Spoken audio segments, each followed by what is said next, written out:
তবে কি তাহলে পরমার কথা শুনে সুদীপা জীবনে নতুন পথ বেছে নিল? হ্যাঁ বন্ধুরা, আমরা এমনটাই দেখতে পারবো অনুরাগের ছোঁয়া ধারাবাহিকের আগামী পর্বগুলিতে।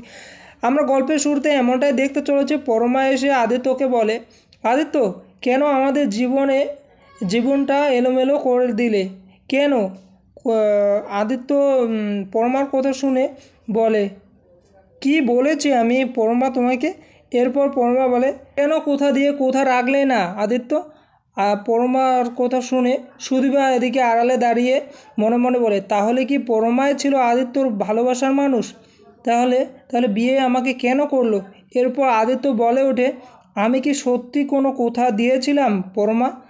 আর সব কিছুই যে সুদীপা শুনে ফেলেছে সেটা কিন্তু পরমা আর আদিত্য জানে না। এদিকে পরমা আর আদিত্য হঠাৎ করে সুদীপাকে দেখতে পায় আড়ালে দাঁড়িয়ে আছে, এবং আদিত্য সুদীপাকে ডাকলে সুদীপা ওখান থেকে চলে যায়, মানে ঘরে চলে আসে। সুদীপাকে আদিত্য ডাকলেও সুদীপা বলে ওঠে, যখন দিয়েছিলেন তাহলে এই বিয়ে করলেন কেন?